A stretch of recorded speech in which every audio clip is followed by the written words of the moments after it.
Buongiorno a tutti, bentornate e bentornati a Educhiamoci, giornate per l'educazione organizzate dal Comune di Vittorio Veneto, assessorato alle politiche scolastiche, in collaborazione con IEM e in collaborazione anche con tutti gli enti che hanno concesso il patrocinio a questa iniziativa e che ringraziamo, insieme ai numerosi partner e media partner che ci aiutano a sostenerla e a diffonderla su tutto il territorio nazionale. Il titolo di questa quarta edizione, come sapete, è Il cambiamento sei tu. Stiamo affrontando appunto il tema del cambiamento da un punto di vista educativo con molti importanti ospiti e relatori. Ci troviamo come sempre in diretta dall'aula magna della scuola secondaria Lorenzo da Ponte di Vittorio Veneto e trasmettiamo sulla pagina Facebook di Educhiamoci e sul canale YouTube del Comune di Vittorio Veneto. Quindi ancora una volta salutiamo e ringraziamo il pubblico che ci segue da tutta Italia, veramente numerosissimo, molto partecipe e attivo nel commentare le nostre dirette e anche nel rilanciarle nei propri canali social. Quindi vi ringraziamo anche per questo sostegno alla diffusione e alla promozione del festival. Ci sono però molte persone anche in sala, oggi con noi, sono venute qui eroicamente sotto la pioggia, ben 5 classi del liceo di Scienze Umane Marcantonio Flaminio di Vittorio Veneto e quindi chiedo alla regia di inquadrare i ragazzi e le ragazze che magari si fanno sentire anche con un applauso.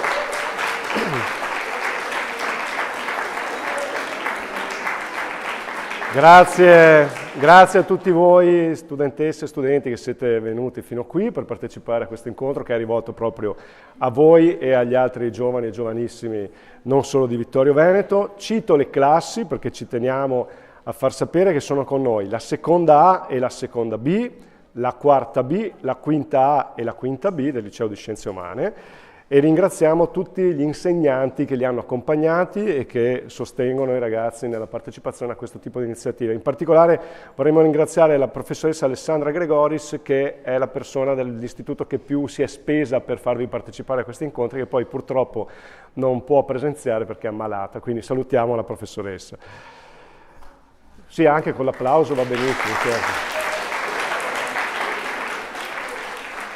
Bene, quindi poi avremo un po' di interazione tra le classi presenti e il nostro relatore di oggi, perché l'incontro di questa mattina vuole essere interattivo.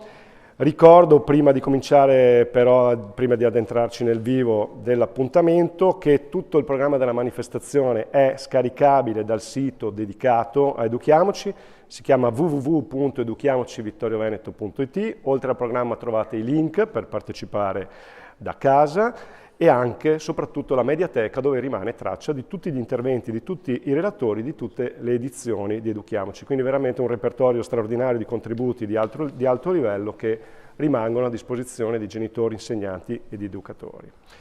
L'incontro di questa mattina si intitola E tu come stai? E abbiamo con noi Stefano Benzoni, che ringraziamo sentitamente per la presenza e la disponibilità. Grazie dottore di averci raggiunti a Vittorio Veneto in presenza. Stefano Benzoni è neuropsichiatra, psicoterapeuta, coordinatore scientifico del progetto TCOM Italia per la diffusione di pratiche collaborative e partecipative nella salute mentale, orientate alla valutazione di esito. È inoltre consulente UOMPIA, Fondazione IRCCS Ospedale Maggiore Policlinico di Milano e docente per l'Università Bicocca di Milano. Per la terza ha pubblicato L'infanzia non è un gioco e Figli fragili. Quindi parleremo con lui questa mattina proprio di benessere e salute mentale. Prima di passare la parola al nostro ospite, vi ricordiamo che potete porre eventuali domande al dottor Benzoni commentando la diretta nei profili social oppure scrivendo un messaggio WhatsApp al numero che vedete comparire in sovraimpressione. Non mi resta che lasciare la parola al nostro relatore, augurando a tutti voi un buon incontro.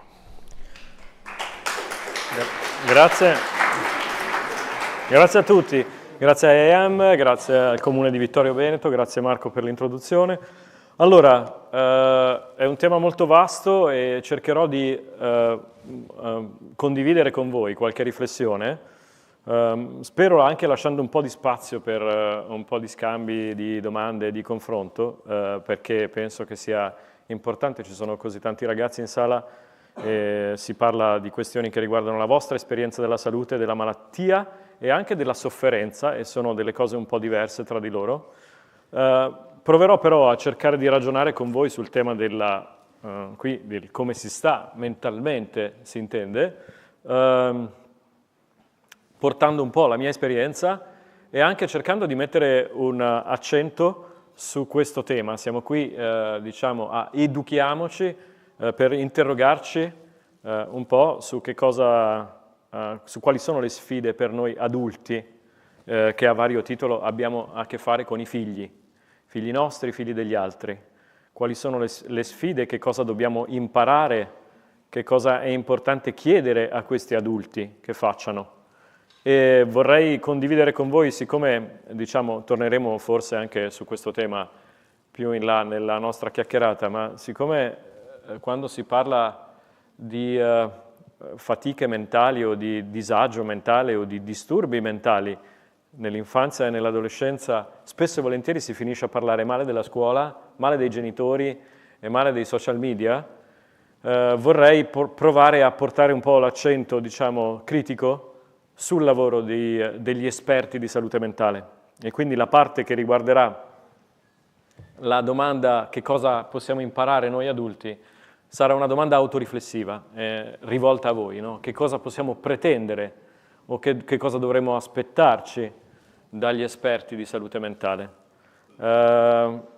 Quando si parla a un contesto come questo, da questa posizione, io sono un medico specializzato in neuropsichiatria infantile. Nella neuropsichiatria infantile è una disciplina un po' particolare perché in Europa non esiste solo la neurologia infantile e la psichiatria infantile. Noi teniamo insieme queste due voci, ma io mi occupo soprattutto di problemi psichiatrici, quindi di problemi mentali, no? di sofferenza psichica, l'ansia, l'umore basso, l'umore ballerino, le crisi comportamentali, il farsi del male, il voler morire, quando uno perde la bussola e incomincia a vedere l'asino che vola, che noi chiamiamo allucinazioni o deliri, tutte queste situazioni che hanno, come vedete, dei gradi diversi di impatto, perché immagino che quando io dico ansia, chi di noi non ha mai sperimentato l'ansia? Io in questo momento sono in ansia perché sono qui a parlare con voi ci avrete l'ansia dei compiti per domani, della verifica tra 2 giorni, eccetera, eccetera. Ansia è una parola molto comune, eppure è una parola che c'entra anche col tema della salute. Vi dico una cosa sola che riguarda i numeri. Abbiamo in questo momento, ne avrete sentite parlare, ne sentite parlare sulla stampa, sui magazine, sui social media, una apparente emergenza rispetto alla salute mentale dei giovani, soprattutto dei ragazzi della vostra età. In Lombardia negli ultimi 7 anni abbiamo registrato qualcosa come il più 65% di richieste di accesso ai servizi pubblici. In Emilia-Romagna nello stesso periodo più 85%, qualcosa del genere. Sono dati che vi do in modo un po' approssimativo, ma l'ordine di grandezza ci interessa. In un periodo in cui le risorse sono diminuite più o meno della stessa quantità, diminuiscono le risorse per i servizi pubblici, aumentano le richieste. Quindi vuol dire che quando vi sentite di avere bisogno di qualche cosa e chiedete ai vostri genitori e ai vostri professori di essere orientati a un'offerta, il sistema pubblico sarà sempre meno in grado di rispondere. E quindi sarà molto difficile orientarsi, capire a chi rivolgersi, a chi è importante rivolgersi e che cosa aspettare dalle persone a cui vi rivolgete. C'è un'altra cosa che sta succedendo, cioè questo aumento di fatica, di sofferenza psichica dei giovani, dei ragazzi, degli adolescenti, non è semplicemente un aumento quantitativo ma anche qualitativo, cambia la forma del malessere. Oggi il malessere che vediamo oggi è diverso da quello che vedevamo 10 anni fa o 20 anni fa, è proprio diverso. È proprio diverso. Quando i ragazzi stanno male, quando state male in modo un po' diverso da come stavamo noi alla vostra età, un po', ahimè, di anni fa, ma anche soltanto i vostri fratelli di 10 anni fa, se avete fratelli 10 anni più piccoli. Che cosa vuol dire che è diverso questo malessere? Che è più complesso. Si presenta alla cura, alle richieste di cura, in una forma più complessa. Tiene dentro aspetti diversi. Avrete sentito parlare forse dei disturbi alimentari, dell'anoressia. Per esempio, tipicamente l'anoressia 10 anni fa si presentava in modo molto preciso come una patologia e una forma di sofferenza molto precisa. Oggi i ragazzi che hanno problemi alimentari si presentano con un po' di preoccupazioni per il cibo, un po' di preoccupazioni per la morte, un po' di propensioni a farsi del male, a volte molta ansia, a volte l'umore che va su e che va giù, a volte e spesso e volentieri alcune cose che riguardano per esempio cose che sperimentiamo tutti, la difficoltà di dormire. La difficoltà di dormire all'ora giusta, di dormire bene e di svegliarsi all'ora giusta, con forza e con senso di salute. E c'è un'altra cosa che noi stiamo incontrando. Lo incontrano le scuole, i professori, lo incontrano i ragazzi e lo incontrano naturalmente le famiglie. Noi su questo, come esperti, abbiamo una responsabilità enorme, io penso ancora troppo poco problematizzata, e cioè che questa crescente sofferenza, che questa crescente percezione di malessere da parte dei ragazzi si accompagna a una tendenza alla sanitarizzazione di questo malessere. Cosa vuol dire sanitarizzazione? Vuol dire che l'accento si sposta sempre di più verso la connotazione sanitaria del malessere, l'accezione sanitaria. Ormai lo vediamo nelle scuole. Nelle scuole si coltiva fin dai primi passaggi della scuola, fin dalla scuola della prima infanzia, un'attitudine che è fortemente sanitarizzata da parte dei docenti. L'urgenza a fare scale di screening per la dislessia prima che arrivi l'età della lettura, così ci portiamo avanti per le elementari. La tendenza a fare sempre più precocemente diagnosi che si facevano sempre più tardi. La corsa a saturare ogni problema dello sviluppo in una spiegazione che ha il carattere, le parole della salute nelle forme che compare dentro ai contesti sanitari. La diagnosi, la richiesta di una diagnosi, la richiesta degli insegnanti ai genitori che vadano a farsi fare una diagnosi per il loro figlio, la richiesta dei genitori ai sanitari per una diagnosi, ma a volte e sempre più in modo crescente, lo vediamo, la richiesta di voi ragazzi ai clinici di avere una diagnosi. Non ci succedeva 10 anni fa, incominciamo a incontrare sempre di più ragazzi della vostra età che si presentano e dicono: io ho visto su TikTok o ho visto sui social che ho la ADHD, ne ho parlato con i miei compagni e ho capito che ho la ADHD. ADHD sta per disturbo da disattenzione e iperattività. Sono iperattivo, continuo a procrastinare, non riesco a stare attento, ho la ADHD. E noi abbiamo sempre di più ragazzi che arrivano con la diagnosi in tasca, che hanno già la diagnosi, non vogliono sapere da noi che cosa, quello che pensiamo di come stanno, vogliono solo il certificato. Ci chiedono esplicitamente di scrivere quello che hanno già capito di avere, solo perché così anche i professori lo capiscano, anche i genitori lo capiscano ed è tutto a posto.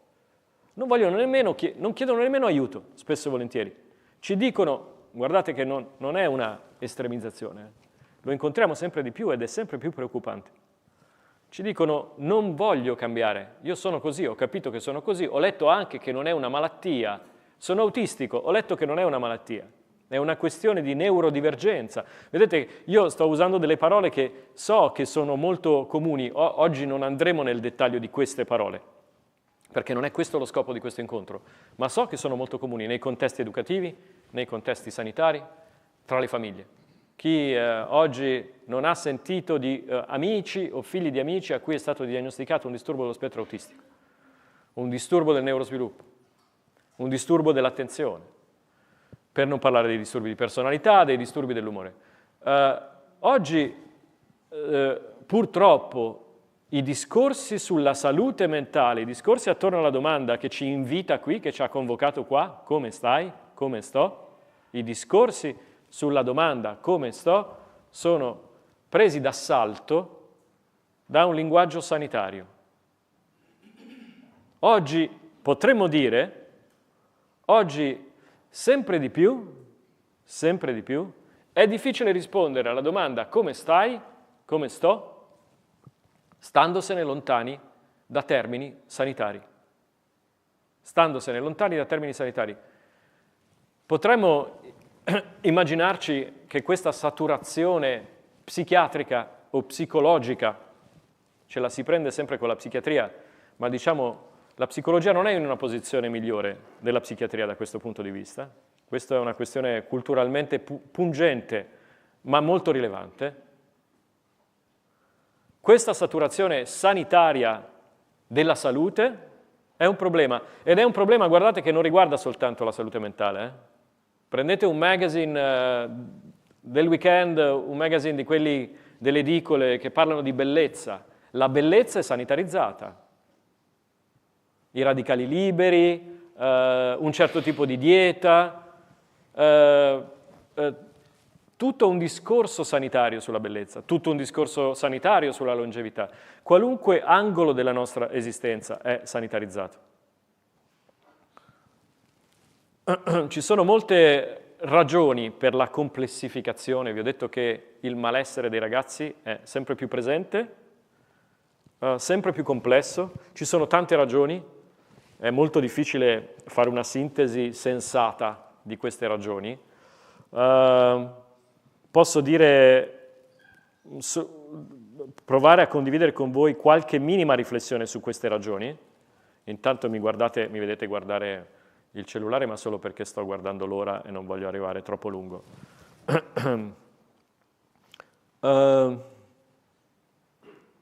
Possiamo cercare di riflettere insieme su qualcuna delle ragioni per cui i ragazzi di oggi stanno peggio apparentemente di come stavano i ragazzi di 10 anni fa. Voi sapete, avete sentito tanto parlare di questa cosa, degli effetti negativi delle esperienze immersive sui social media, su internet e sul telefono. Credo che vi esca dalle orecchie questa faccenda. Io non mi soffermerò su questo, ci sono persone che studiano in modo approfondito. Dico solo due cose su questo tema. Trovo che sia preoccupante che la comunità degli adulti scopra solo oggi o l'altro ieri la questione del problema che si pone con la invasione nella nostra vita dell'esperienza digitale. E trovo preoccupante che la comunità degli adulti, a proposito di educhiamoci, trovi come unica soluzione quella delle proibizioni. Quella delle proibizioni. È molto preoccupante, perché è anacronistico e le proibizioni sono tipicamente spuntate. Ci stiamo preoccupando di limitare degli oggetti, l'uso di oggetti tipo questo, che presto alla velocità della luce saranno superati da altri oggetti. Le energie che stiamo spendendo per fare questa operazione sono energie probabilmente sprecate, perché è un'operazione tardiva ed è un'operazione che non pensa che il problema non sta nella tecnologia, ma al limite la diffusione dell'esperienza digitale, della digitalizzazione dell'esperienza, è il riflesso di altre cose, di altre questioni. Non è la causa, ma è l'effetto di altre questioni. Riflette, per esempio, alcuni, li chiamiamo così, predicamenti ideologici, mandati, obblighi, richieste che il nostro sistema ideologico in cui viviamo, il nostro mondo, lo potremmo chiamare così, propone con forza, chiede a tutti noi di incarnare. Richieste che ci è proposto in modo molto forte di incarnare. Che cosa vuol dire proposte che ci è richiesto di incarnare? Che cosa vuol dire che il nostro mondo ci chiede di incarnare alcune proposte? Beh, pensateci, soltanto 20 anni fa, questa è una cosa molto nota ai sociologhi, agli psicologi, eccetera, eccetera, il modello dell'educazione, il modello classico dell'educazione parentale e delle istanze delle istituzioni che incarnano una veste genitoriale era il modello della proibizione. non puoi godere troppo, non puoi concederti troppo, caro figlio o cara figlia. Questo è vietato godere troppo, è vietato concedersi troppo. La sfida in adolescenza era trasgredire le regole della proibizione imposta dai genitori, dal sistema della scuola, da tutte le istituzioni che incarnavano delle figure o delle funzioni tipiche dei genitori, quelle che noi chiamiamo istanze parentali. Oggi siamo dentro un altro paradigma, lo sappiamo bene, oggi da mo' siamo dentro un altro paradigma. Siamo dentro al paradigma del godi e divertiti il più possibile. Realizzati fino in fondo, realizzati sii te stesso in tutta la tua personalità. Realizza fino in fondo le tue più recondite aspirazioni. Abbi successo. Goditela. Se non te la godi sei uno sfigato. Se non ti realizzi sei uno sfigato. Questo è un predicamento ideologico, tipicamente individualista, perché godersela vuol dire costruire una propria individuale identità e mors tua vita mea. Se io ho 140 milioni di like e tu zero, non è un problema mio. La nostra scuola va in questa direzione. Costruisce curricula scolastici orientati all'individualismo. I voti sono voti singoli, individuali, non sono voti del gruppo. Noi non favoriamo la costruzione di pratiche o di competenze legate alla condivisione della collaborazione e della responsabilità. Favoriamo l'esaltazione della prestazione individuale. Le multinazionali vanno in quella direzione. Vi dicono godete quanto volete, ci pensiamo noi a togliere gli zuccheri alla Coca-Cola, ne potete bere quanto volete, facciamo le bevande zero. Potete fumarvi tante canne quanto volete, ci pensiamo noi a togliere il THC dalle canne. Si chiama CBD e lo trovate in tabaccheria. Potete bere quanti alcolici volete, ci pensiamo noi a togliere l'alcol dagli alcolici, ci sono le birre ad alcol zero. Esiste persino, e questa è la barzelletta, il cioccolato lassativo. Pensate un po', un cibo che è pensato per essere, fa male perché è astringente, come si dice, e invece ti trovano pure l'escamotage per trasformarlo in lassativo. Il messaggio è molto chiaro, sii te stesso, realizzati, godi. E infatti il problema dei ragazzi che noi incontriamo sempre di più e di modi di presentazione della sofferenza è che i ragazzi si presentano tristi perché non riescono a godere tanto quanto il sistema chiede loro di godere, non riescono a realizzarsi tanto quanto i modelli social ci rappresentano che sia indispensabile fare, altrimenti sei uno sfigato. Non riescono ad avere sufficienti like. La nostra società è una società del mi piace, è un predicamento ideologico, è una società in cui il like funziona da analgesico, toglie i dolori dall'esistenza. Ma chi l'ha detto che una buona esistenza sia un'esistenza senza dolore? Chi lo ha detto? Chi lo ha detto che una buona esistenza debba essere un'esistenza di realizzazione individuale e personale? Chi lo ha detto?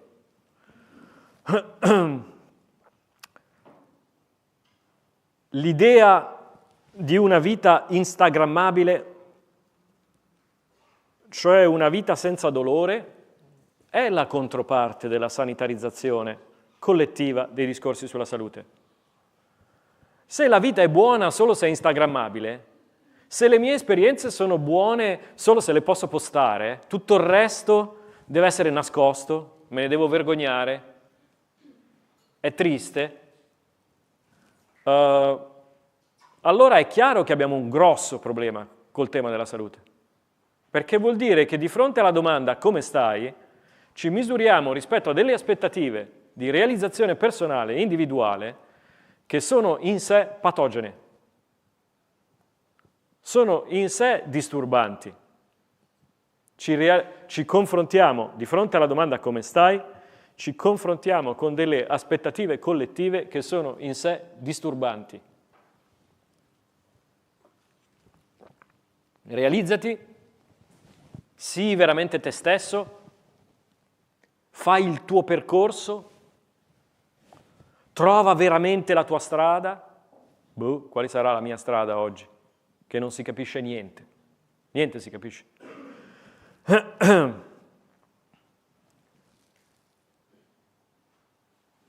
Non è facile confrontarsi con la domanda come stai?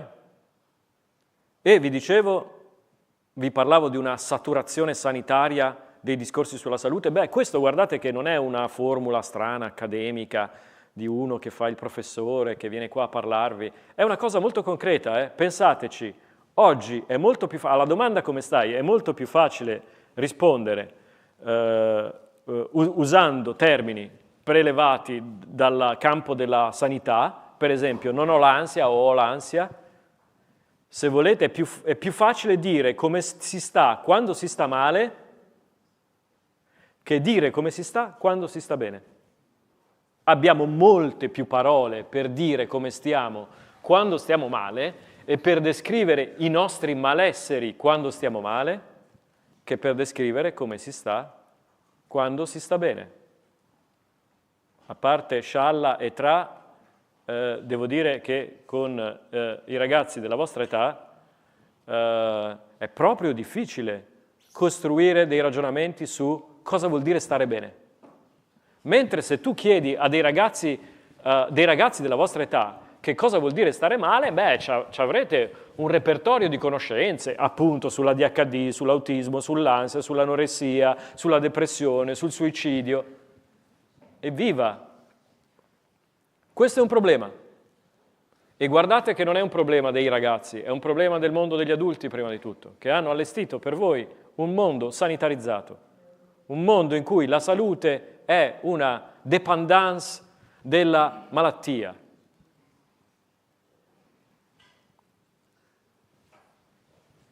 Infatti, pensateci, chiedete, naturalmente le professoresse qui in sala faranno eccezione, ma chiedete a 100 insegnanti, è una cosa che ripeto sempre, ma chiedete a 100 insegnanti cosa se ne fanno cosa si fa con un ragazzo o una ragazza che legge male, o che fa fatica nell'ortografia, o che fa fatica a scuola.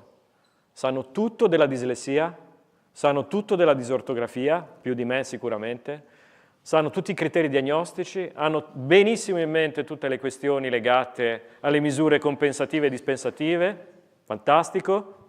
Chiedete a un insegnante, a 100 insegnanti, che cosa facciamo con un ragazzo che legge molto meglio degli altri. Nel migliore dei casi avrete 100 risposte diverse. Nel migliore dei casi, Spesso non avrete nessuna risposta. Perché? Perché non siamo abituati a lavorare sulle competenze. Non siamo abituati a lavorare sui punti di forza, sui fattori di resilienza, sui fattori protettivi, che sono la radice della salute. Non siamo abituati a promuovere negli studenti l'idea che sbagliare sia sano e che sia il primo motore per coltivare creatività. Siamo abituati a censurare gli errori. Quando la scuola censura gli errori sta dicendo che sbagliare non è sano e che non è un buon modo per imparare.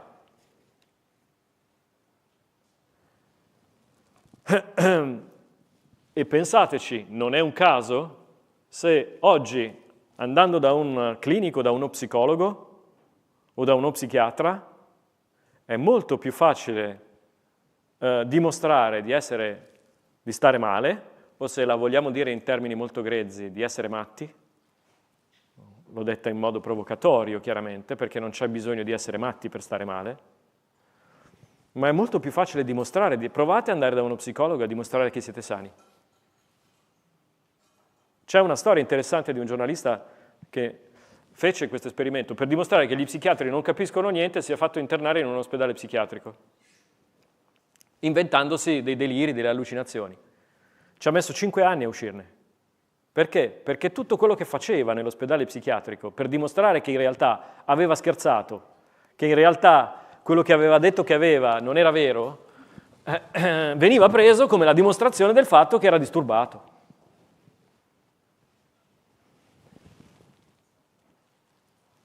È inquietante, no? Ma voi sapete, questo si chiama bias di conferma, vizio di conferma, errore di conferma. Cosa vuol dire l'errore di conferma? Vuol dire che gli specialisti, e tutti i professionisti sono gli specialisti, i psichiatri, gli psicologi, i counselor, i professori, tendono non a sapere quello che vedono, ma a vedere quello che già sanno.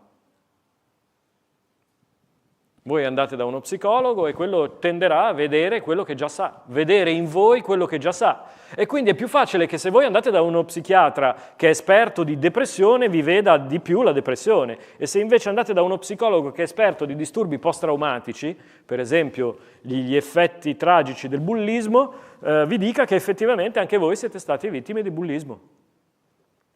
Si chiama errore di conferma. La inclinazione dello specialista, dell'esperto, a vedere quello che sa piuttosto che a sapere veramente quello che vede.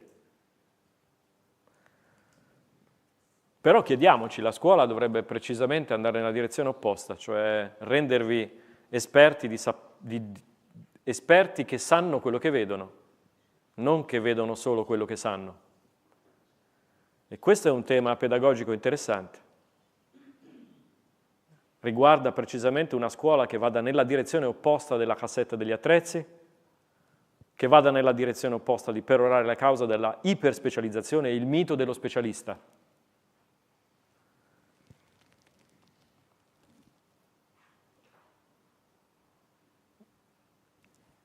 È proprio importante che non ci facciamo spaventare da tutto questo. È importante che riconosciamo che è possibile stare male. Succede che si sta male alla vostra età? È indispensabile chiedere aiuto. Quando è indispensabile chiedere aiuto? Quando ci sentiamo male, dentro, anche se non si vede. Quando questo malessere ci accompagna per tanto tempo, tutti i giorni. Quando ci preoccupa tanto. Quando le persone che ci sono più care si accorgono che qualcosa non va, magari non sanno esattamente usare le parole giuste per descrivere cosa non va, perché noi stessi non siamo in grado di raccontare cosa non va, ma le persone che ci stanno intorno, che ci vogliono più bene, può essere una professoressa, può essere nostro fratello, nostra sorella, i nostri genitori, la nostra amica del cuore, si accorgono che c'è qualcosa che non funziona più e noi stessi capiamo che ci sono delle cose che abbiamo smesso di fare. Ci piaceva tanto nuotare, ma non andiamo più in piscina perché ci vergogniamo a stare in mezzo agli altri. Ci piaceva tanto uscire la sera, ma non usciamo più la sera, o non usciamo più a fare cose insieme, non riesco più a concentrarmi, non voglio più andare a scuola. Non c'è bisogno di essere matti o di avere una malattia per riconoscere che queste cose meritano cura. Meritano cura.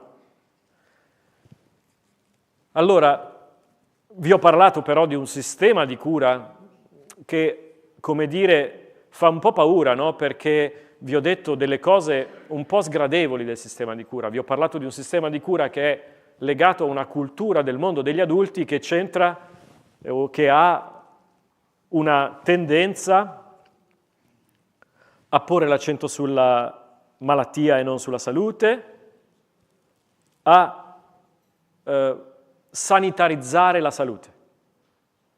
Vi ho addirittura detto di un sistema di cura dove il rischio è incontrare delle persone che vedono solo quello che sanno piuttosto che sapere quello che vedono, e questo potrebbe fare molta paura. E quindi in questa ultima parte vi dico qualche cosa su riflessioni e cose che ci possano non tenere lontani dai contesti di cura, ma aiutarci ad affrontare l'esperienza di un contatto di cura in modo consapevole. Che cosa ci possiamo aspettare da un contatto di cura, che sia con uno psicologo o con un neuropsichiatra infantile, poco importa. Che cosa vuol dire che un esperto si prenda cura di noi? Che cosa vuol dire?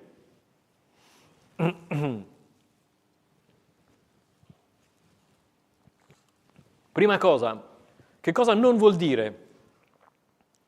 Non vuol dire che quell'esperto abbia la risposta pronta e sempre la risposta valida per noi. Non è realistico. Chiedere che qualcuno si prenda cura di noi non vuol dire che quell'esperto abbia in tasca la risposta con la ricetta pronta e la soluzione pronta alla nostra crisi, alla nostra difficoltà. Un'aspettativa realistica di un'esperienza di cura è che questa esperienza sia un'esperienza nella quale dovremo costruire insieme il senso di quello che mi succede, in termini di sofferenza, il senso delle cose che sono importanti per me, verso il cambiamento, e questa costruzione di senso quasi mai ha la forma di una risposta immediata e pronta. Si traduce in una ricetta, come si dice, prêt-à-porter. Prendi e porta a casa. Il che vuol dire anche che forse è il caso un po' di diffidare di quegli esperti che hanno la ricetta pronta in tasca. Forse è il caso di diffidare un po' degli esperti che hanno la ricetta pronta in tasca. Se la vostra salute mentale è una cosa complessa, e lo è, riguarda i vostri desideri, i valori della vostra famiglia, i vostri valori, le vostre aspirazioni, le vostre amicizie, la vostra storia, che è diversa da quella di tutti gli altri, bene, se la vostra salute mentale è una cosa complessa, la risposta non può essere semplice e automatica. La risposta di cura, il prendersi cura, non può essere semplice e automatico. Deve rispecchiare, questo è un termine con cui arriveremo alla conclusione, deve rispecchiare la complessità della vostra esperienza.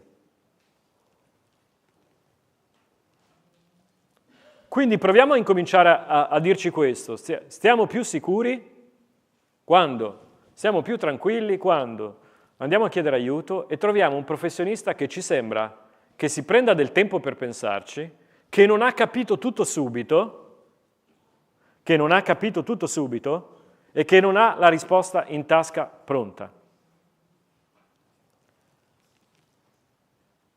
Secondo, prendersi cura, allora vuol dire, se non ho la risposta, vuol dire che fuggo dalla responsabilità. Guardate che la parola responsabilità ha dentro la parola risposta, respondeo.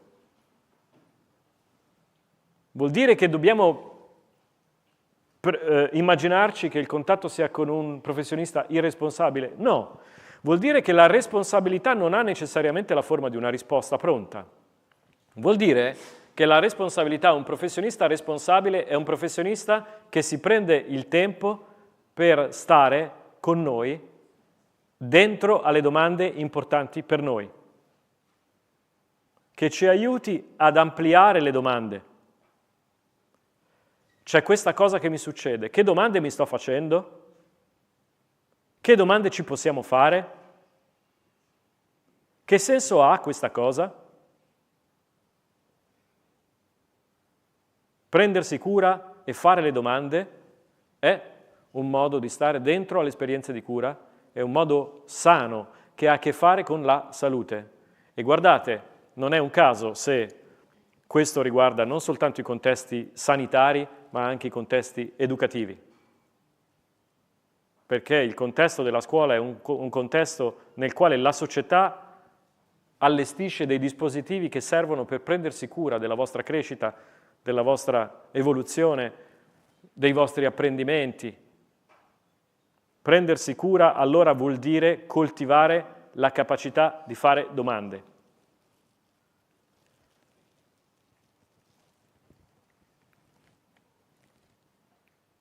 Un'esperienza di cura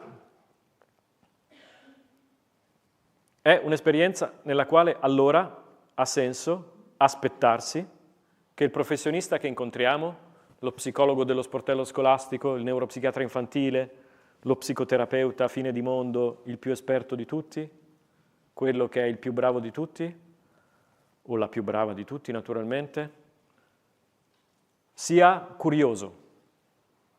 La parola curiosità è la stessa parola di cura, viene dalla stessa radice.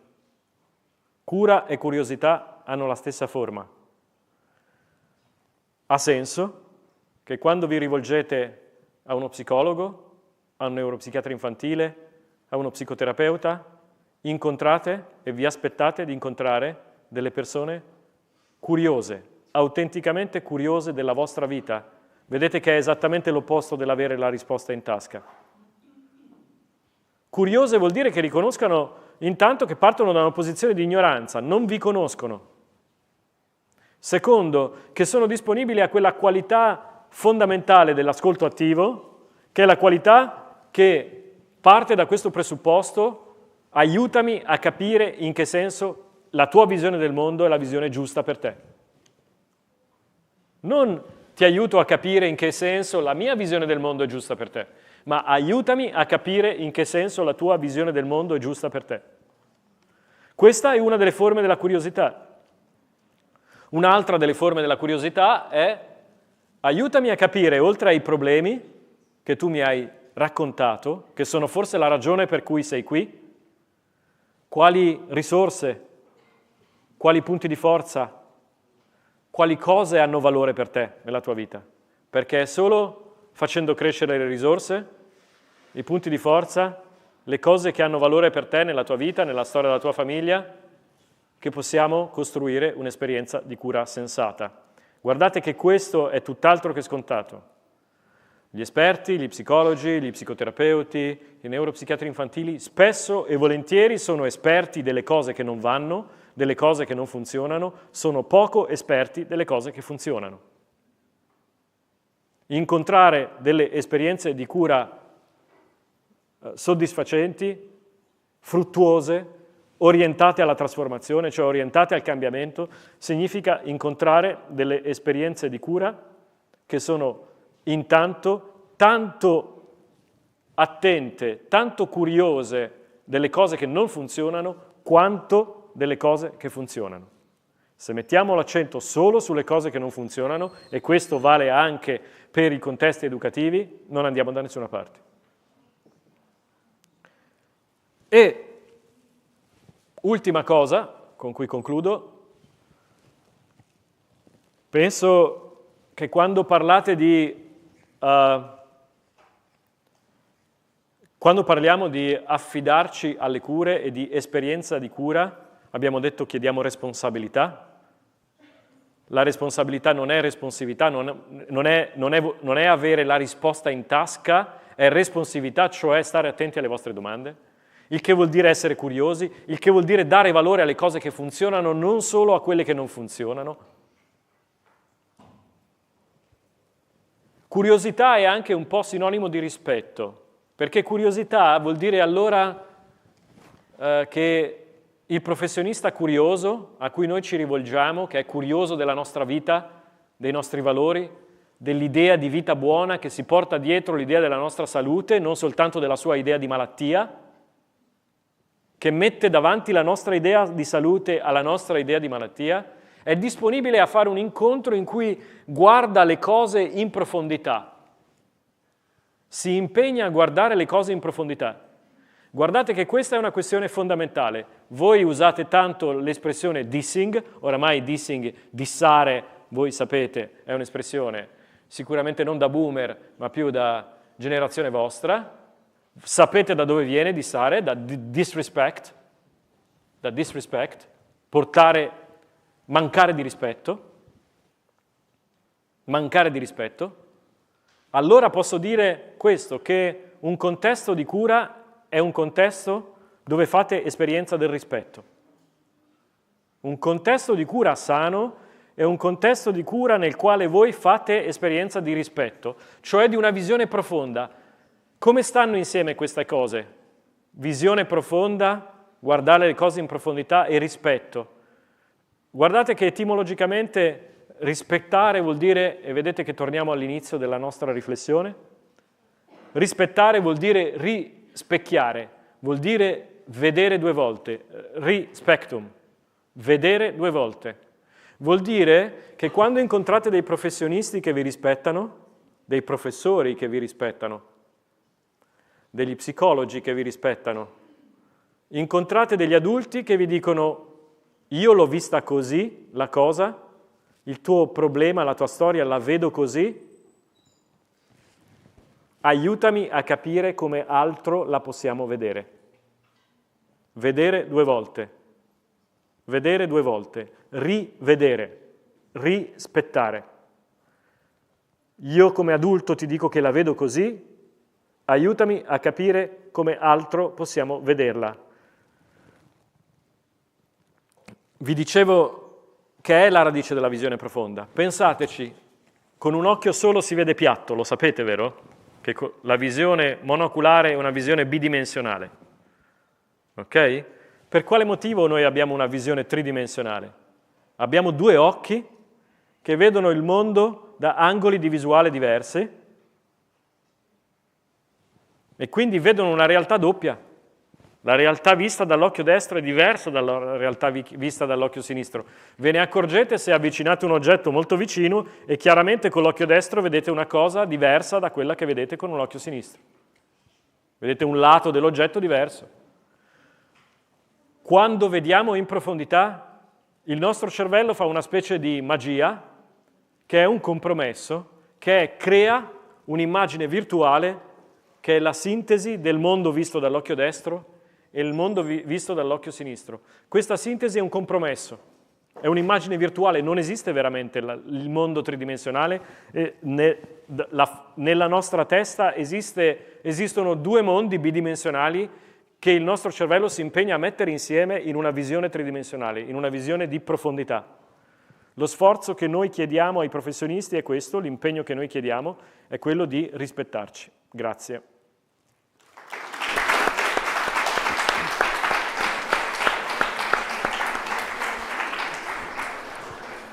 Grazie a lei, dottor Menzoni.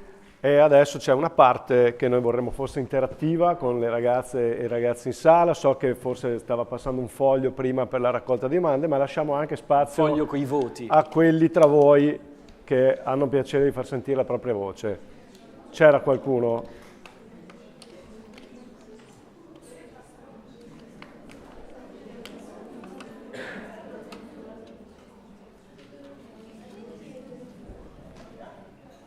Eccoci qua.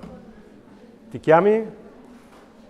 Buongiorno, grazie mille intanto per l'incontro, per le riflessioni che erano super interessanti e con moltissimi spunti, quindi anche le domande, mi scuso se magari viene fuori una cosa un po' confusa perché ci sono tante idee e riflessioni che possono venire fuori, credo. Io mi chiamo Elena, volevo approfondire soprattutto sulla parte per cui i social media vengono incolpati molto riguardo appunto, come ha detto lei, ai problemi dei giovani di oggi, però volevo capire se secondo lei quest'idea per cui che i ragazzi hanno anche per cui guardando i social, guardando i feed, trovano trovano appunto questi nomi, queste patologie e si identificano con le patologie, un po' come a cercare delle risposte precise, no? Volevo capire se questo secondo lei è appunto un rispecchiato nella nostra società per cui cerchiamo di dare appunto un nome a un problema perché poi così possiamo trovare la soluzione immediatamente, no? Anche direi comprare una soluzione e magari vengono anche creati dei nuovi problemi, se si pensa, che ne so, alla società del consumo, vengono creati dei nuovi problemi, dei nuovi bisogni per poter vendere dei prodotti, no? Volevo capire se secondo lei è un riflesso appunto di questa cultura in cui viviamo. Elena, giusto? Sì. Allora Elena, grazie, è una domanda interessantissima ed è una domanda che ne contiene 18, nel senso che voi credo sentiate molto parlare delle critiche ai social media, alle esperienze immersive nei social media e anche a critiche rispetto al tipo di conoscenze che voi incontrate o di esperienze che voi incontrate rispetto al tema della sofferenza mentale sui social media. Ci sono un sacco di tutorials e anche di reels sia su Instagram che su TikTok che su YouTube, tanto per dirne 3, sul tema della salute psichica, con tanti ragazzi anche della vostra età che raccontano le loro esperienze. È uscito un po' di tempo fa un video che poi è stato tolto, ma esiste ancora, di un ragazzino che postava addirittura dal reparto psichiatrico, che non si potrebbe, no? Quindi postava dei video dicendo qua mi hanno fatto questo, mi hanno fatto quell'altro, sono tutti matti, i medici mi danno queste medicine ma mi fanno stare peggio. Quindi sono esperienze, questi sono fatti del mondo, il fatto che esistano i social media, il fatto che la gente posti, che chi sta male senta di avere il bisogno di raccontare agli altri come si sta e qual è la loro esperienza. Tutto questo fa parte della cultura in cui siamo immersi. Non ha senso immaginare di demonizzare o condannare questa cultura. Certamente quando i ragazzi della vostra età incontrano questo tipo di esperienze su internet o sui social media, si espongono però a un rischio molto delicato. Perché da un lato queste esperienze possono essere una straordinaria opportunità per conoscere e riconoscere la propria sofferenza come qualcosa che non riguarda solo me, di cui non mi devo vergognare, per cui allora ha senso parlarne, che viene riconosciuta, che in fondo non è poi così male, che può essere condivisa con qualcuno e forse anche, come dicevi tu Elena, andare alla ricerca di una soluzione. E questo può rincuorare molto. Ci sono ragazzi che nell'incontro con altri ragazzi via social, nell'incontro in diretto, guardando dei video, eccetera, eccetera, si sono riconosciuti nel racconto e hanno magari pensato di stare meno peggio di come pensavano. Oppure hanno trovato la motivazione per rivolgersi e chiedere aiuto. Ho capito che quello che ho è questa roba qui, prima mi vergognavo, adesso non mi vergogno più, ce l'hanno in tanti, si può fare qualcosa. Ok? Benissimo. Questo è un percorso ottimistico. Però purtroppo, Elena, tu e credo tutti i tuoi compagni sanno, ma forse non è così, che quello che noi troviamo sui social media rispetto alla sofferenza psichica è un mash-up, un grande misto fritto di cose, alcune che sono molto a fuoco e altre sono completamente fuori fuoco, che danno dei messaggi disfunzionali e disturbanti, che estetizzano o nobilitano certi comportamenti limite. Penso alle challenge sull'autolesività, di cui si parla molto e che sono un aspetto critico, o alle challenge in generale, quando le challenge sono critiche, cioè mi ingaggio in una cosa in cui rischio l'osso del collo. Perché allora io mi immergo dentro dei modelli in cui invece ho dei messaggi disturbanti, fuorvianti, che possono aumentare il rischio, che possono illudermi che certe cose me le risolvo da solo o da sola, che possono illudermi che certe cose non sono in realtà un problema perché ce l'hanno tutti, che è una gran cavolata, giusto? Perché il fatto che tanti possano fare tagliarsi sulle braccia o sulla pancia non ci dice che è una roba sana. Non è una cosa sana. È vero che lo fanno in tanti, ma non è una cosa sana. Me ne devo occupare, mi devo fare delle domande? Sì. C'è la soluzione automatica al cutting? No, non c'è una soluzione automatica. Vuol dire che è inutile parlarne? No, è utilissimo parlarne, bisogna problematizzare questa cosa, ma è difficile che su internet trovi o sui social trovi la soluzione. Allora, il problema è questo, non ha senso dire i social fanno male, ma non ha neanche senso pensare in modo naif che allora, siccome tutto quello che è postato è figo perché è autentico. Non è autentico, ci arriva, e voi lo sapete, e svegliatevi su questo. Fate le lezioni ai boomers su come funzionano i social media, svegliatevi. Lo sapete come funzionano i social media, che vi viene proposto esattamente quello che corrisponde al vostro profilo in internet. La profilazione è un discorso di marketing. Svegliatevi! Vi viene proposto quello che l'algoritmo legge come un vostro gusto, nella ricerca di annoiarvi il meno possibile, di gratificarvi il più possibile. E quindi il video in cui vi imbattete, non vi imbattete in quel video per caso, vi imbattete per un motivo molto semplice, che la rete vi profila e pensa di proporvi delle cose che in qualche modo collimano con i vostri gusti. Allora, se capisco che tu sei una incline a farsi pochi problemi, ha desiderio e bisogno di sentirsi rassicurata sulla sua presunta ADHD, incominceranno a arrivarti a martellarti dei video di persone che ti rassicurano sull'ADHD. Questo è o no pericoloso?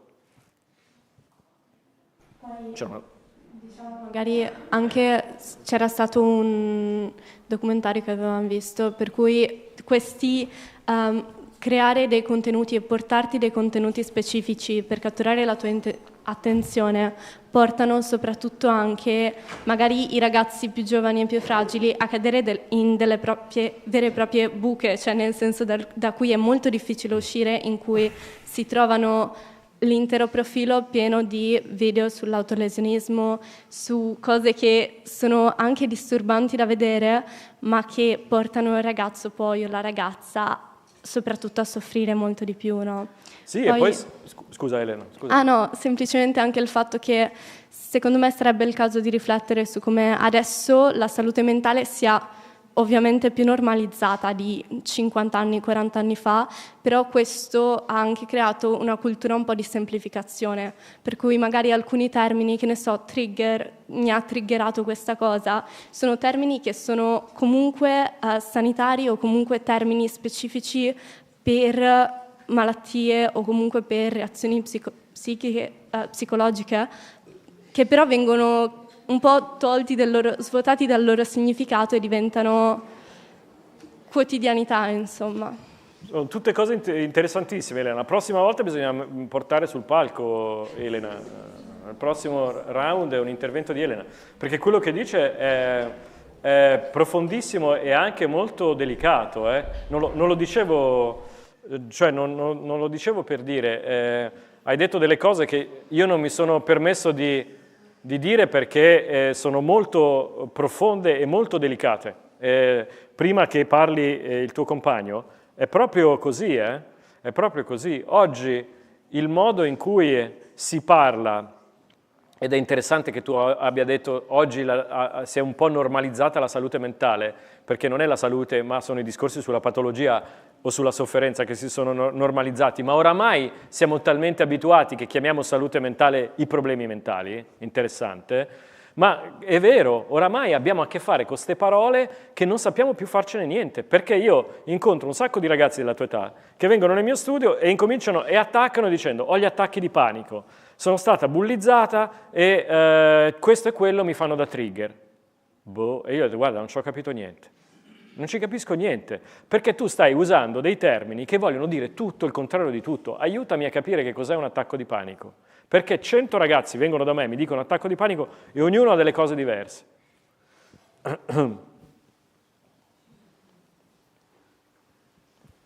Sì, okay. Puoi. Cioè, intanto volevo farle i complimenti. Il tuo nome, perdonami. Nezzat. Intanto volevo farle i complimenti per il discorso, che chiaramente magari a un primo ascolto non può essere totalmente compreso, però magari comunque alcuni concetti sono stati molto interessanti.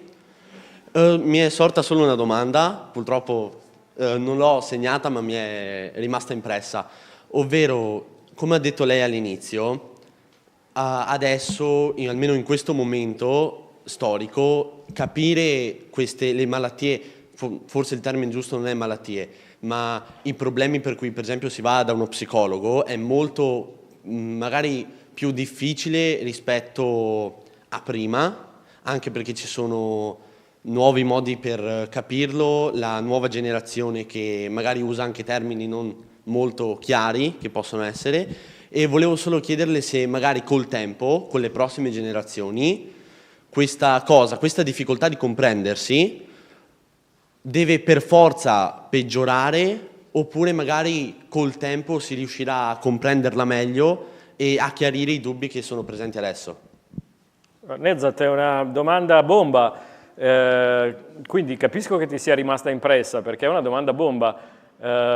Ovviamente non ho la sfera di cristallo, però posso dire questo, che possiamo affrontare le distorsioni e le cose che non funzionano nella nostra collettiva cultura della salute mentale solo se tutti quanti, a tutti i livelli, ci mettiamo d'impegno responsabilmente a riflettere in modo critico sulle pratiche di cura. La nostra società, cito un testo importante sul tema della cura, la nostra società è una società dove regna l'incuria. È una società che sta battendo in ritirata rispetto alle pratiche di cura. Ok? Quindi la tua riflessione, una riflessione filosofica e politica con la P maiuscola, vuol dire occuparsi della polis, della cosa pubblica. Occuparsi della cura vuol dire occuparsi della polis, vuol dire occuparsi della cosa pubblica. Solo un'ultima cosa, forse questa è una domanda un po' più soggettiva, però lei definirebbe, perché magari può succedere in qualche ambito familiare, ovvero che il figlio prova a parlare con i genitori, magari dei problemi che sente, anche questo magari si lega al fatto che si cerca di fare un'autodiagnosi, però i genitori sottovalutano questa espressione da parte del figlio dicendo che siano esagerati, che pensano che i loro problemi siano troppo grandi. Magari lei considera questo un'esagerazione dalla nuova generazione, oppure che magari in qualche ambito familiare i problemi del figlio vengano sottovalutati? No, è certamente così. Succede spesso e volentieri che i figli cerchino di parlare con i genitori, non riescano a far capire loro che effettivamente il loro malessere è reale, cerchino anche le parole, a volte cercano le parole della salute in termini clinici, usando delle diagnosi, così magari anche un po' a caso, o prese dagli amici, perché è l'unico modo per cercare di usare un linguaggio credibile nei confronti degli adulti per far arrivare il messaggio. E a volte succede che gli adulti siano poco sensibili a questo messaggio. Succede a volte anche il contrario, sai? Succede che gli adulti siano molto sensibili a qualche difficoltà di voi ragazzi, cerchino di portarli da uno psicologo, uno psichiatra, e invece incontrino delle resistenze molto molto grosse, ed è proprio importante che quando queste resistenze sono legate alla paura di affrontare problemi interni o alla vergogna perché uno si sente un po' giudicato, per esempio, o ha paura di essere identificato come uno svitato o uno che non ce la può fare, questo non accada. È proprio importante avere paura che questo non avere paura che questo accada. Non avere paura che questo accada, cioè rivolgersi ai professionisti aspettandosi quelle cose che vi dicevo prima: curiosità, rispetto, responsabilità. Curiosità, rispetto, responsabilità. Se uno affronta l'esperienza di cura con questa convinzione, allora sa anche capire se poi è più facile capire se sta incontrando, come dire, un'esperienza di cura che funziona. Certo, tutto questo naturalmente è difficile farlo senza il supporto di papà e mamma, per chi ce li ha il papà e la mamma, o delle persone che si occupano di voi, se qualcuno di voi ha qualcuno che si occupa di voi che non è il suo papà e la sua mamma. No? È difficile farlo senza il supporto, ma è proprio importante però, è proprio importante. Grazie a te. Grazie.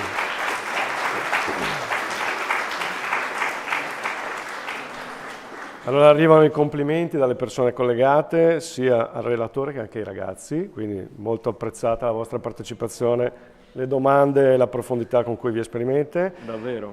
C'è una domanda di Lucia che dice: ma tra tutti questi esperti come orientarsi? Cioè come si fa a scegliere la persona a cui affidarsi in caso di bisogno? Come possiamo individuare le caratteristiche? Lucia, è una domanda difficilissima, perché spesso e volentieri non è neanche possibile scegliere, cioè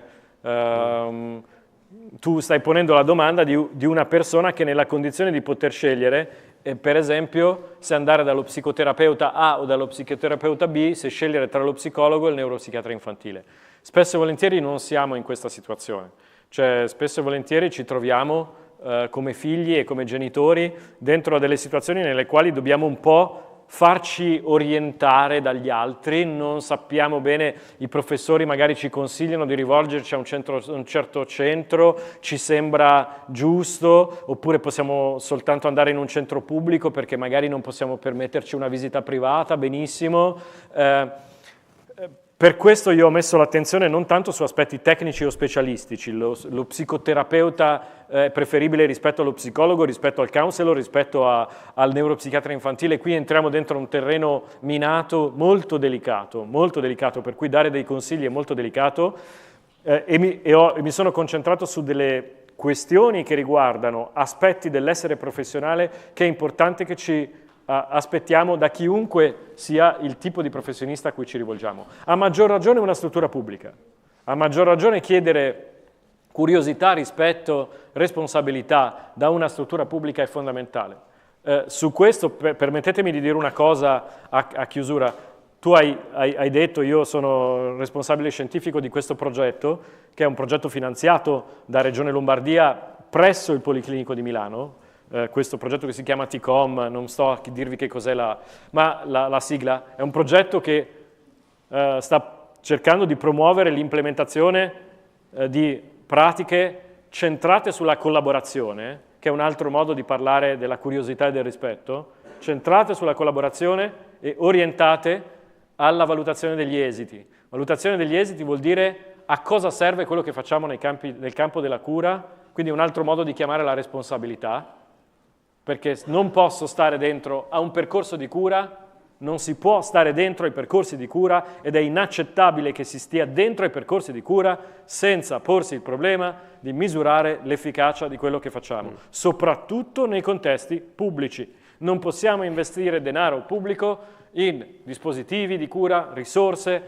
senza che ci sia parallelamente, contemporaneamente, un impegno solido, strutturato, affinché i contesti clinici si impegnino responsabilmente a valutare in modo sistematico l'efficacia delle cure, perché se no non sappiamo rispondere a una domanda molto semplice. Come è andata?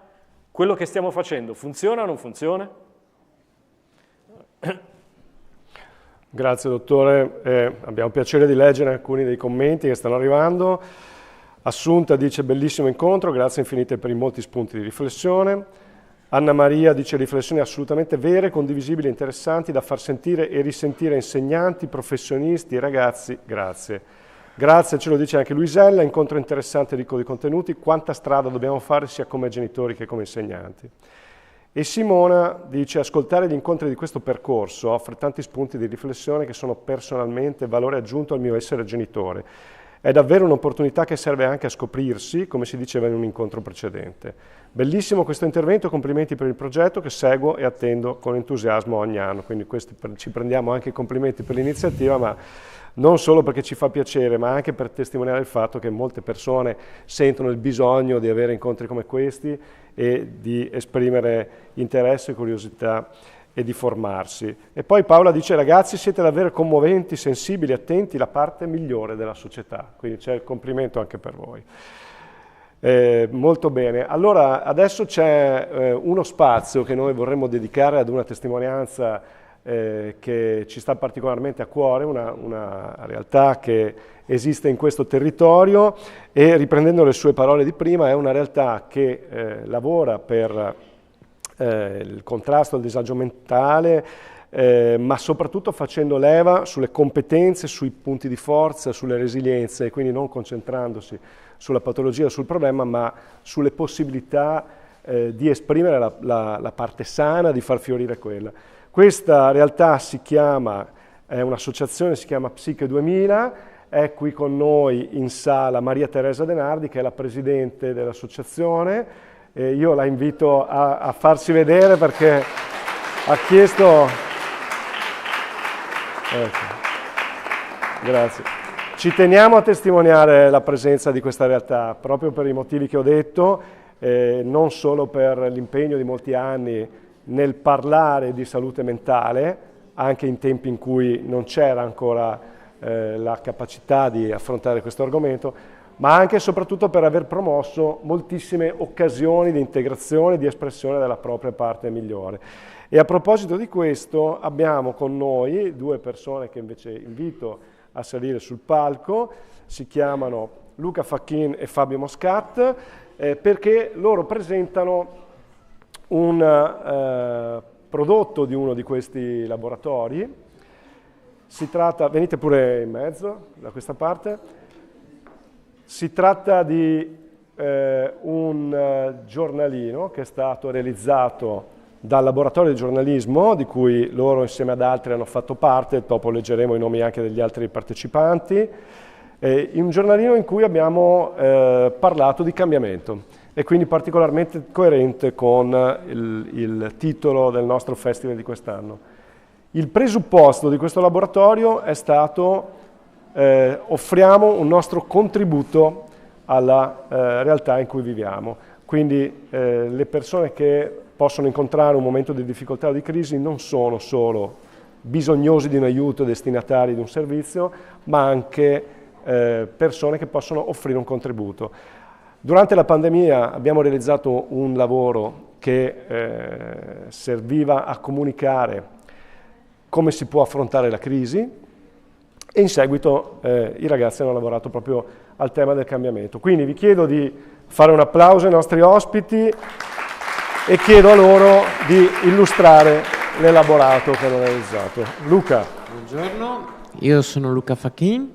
Io Fabio Moscat. Abbiamo il microfono? Volevamo ringraziarvi anche personalmente per essere intervenuti qui oggi. Noi abbiamo cercato appunto, mettendoci il cuore, di dare un senso a questa parola, cambiamento. Sono intervenuti in questo nostro lavoro, in questo nostro giornale anche artisti, anche esperti del cambiamento per esplicare qual è la loro idea di cambiamento e noi abbiamo fatto la nostra parte, chi con racconti di fantasia, chi scrivendo di sue esperienze personali. E vi invitiamo a leggerlo perché appunto noi ci poniamo non solo come un problema che permane nella società moderna, perché oggi, come è stato detto, si tende a non vergognarsi, grazie a Dio, ma anche come soluzione. Noi possiamo essere una risorsa, non una soluzione, scusate, ho sbagliato, una risorsa. Beh, certamente ogni persona ha le sue peculiarità e una delle grandi tematiche è appunto che abbiamo questo problema, come fare in maniera concreta per riuscire, diciamo, non solo a comprendere quello noi stiamo dentro, ma anche all'ambiente esterno, come altre cose. E avete coinvolto anche delle persone da tutta Italia, degli esperti, sì. Magari Fabio se hai voglia di dirci qualche nome di persone che hanno contribuito a questo lavoro, per esempio. Beh, abbiamo, non so se forse su YouTube avete già accennato, forse tanto di recente, Mirko Campochiari, direttore di Parabellum, fa di solito generalmente dirette sulla guerra russo-ucraina, anche il conflitto israelo-palestinese. Abbiamo fatto un po' di domande su come leggere i cambiamenti che stanno avvenendo a livello geopolitico. Anche sì, in questo certo, periodo, ma certo. Ovviamente per capire l'attualità si va dal punto di vista storico e da questo punto di vista abbiamo chiamato qui il professore Aldo Giannulli, uno storico che ha insegnato sempre a Milano e lei ha parlato proprio di eventi storici, diciamo, che hanno portato all'attualità di oggi. Ecco, li vedete scorrere anche le pagine di questo lavoro e quindi invitiamo tutti voi a leggerlo. Ci sono delle cose anche molto divertenti, molto profonde, molto appassionanti. In questo momento i colleghi stanno distribuendo le copie ai ragazzi che sono presenti in sala, ma ricordo a tutte le persone che ci seguono da casa che presto sarà disponibile anche la versione online e la troverete proprio sul sito di Psiche 2000. Quindi grazie a Luca Facchin e Fabio Moscat, voglio citarli insieme a